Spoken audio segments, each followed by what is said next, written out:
So one of the things I never really talked about going over the center accessory lock was holsters. So we don't have to have the traditional duty holster, belted, retention, magazines.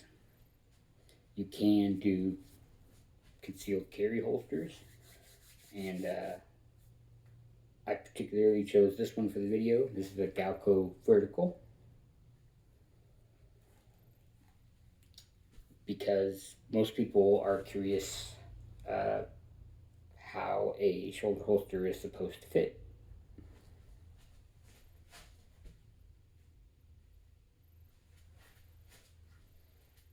So if this wasn't vertical, the gun would sit almost like it was on my belt, basically. If it was, I don't like it pointing back behind me, because that's a gun pointing behind me.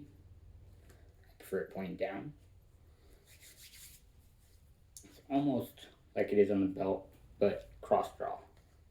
All your holsters should have retention. I don't know if you guys can see that.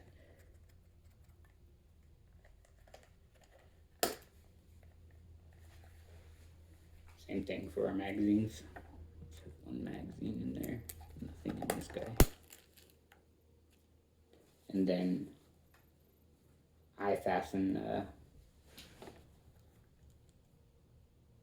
to my belt.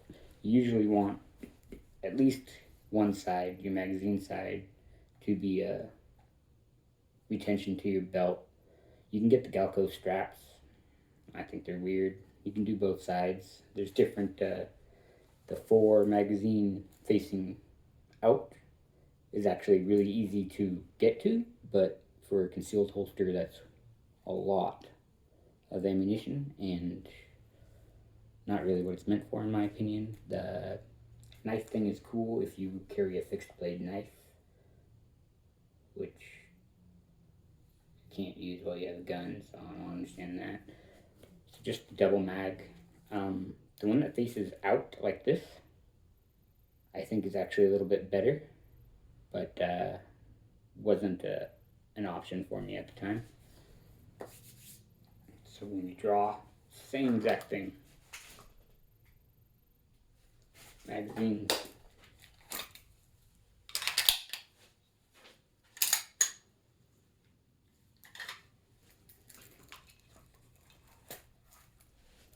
So usually your retention, snap off the retention if you get a heads up going into a situation, even though my gun is cocked and locked, which means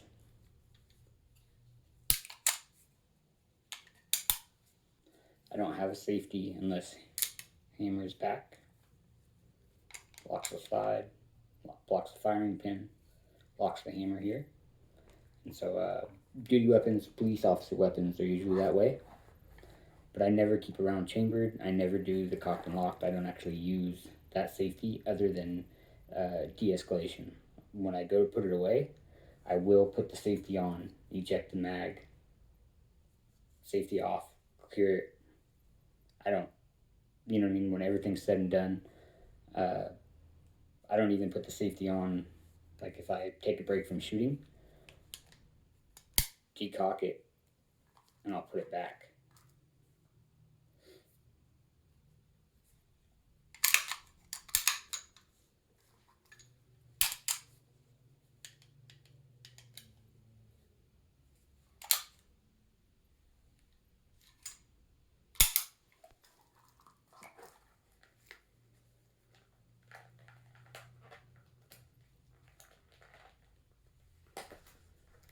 Tension off when you think you're going into danger. You can't really do that with the magazines.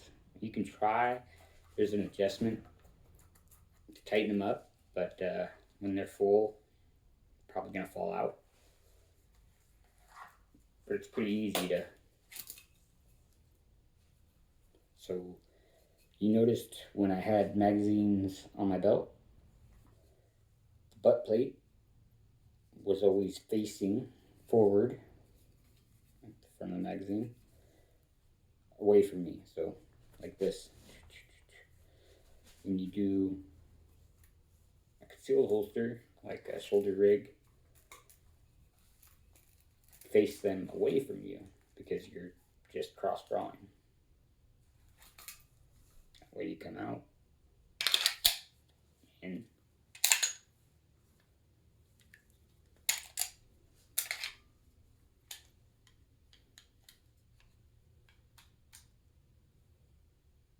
nada. So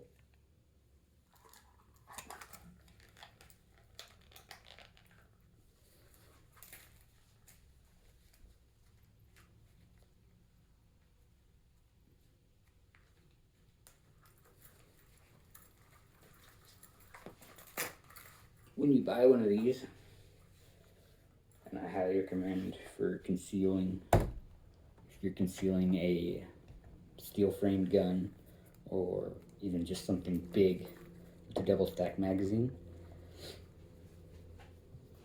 these guys are going to be super long if you're my size. I'm 5'8", 5'9", 160 pounds. So you need to trim them, wind them back. All this is just Diamondback Rattler, bought off eBay, and Tallengers. Lets me touch the holster and know exactly where things are. And then we did the same thing with a little rattlesnake.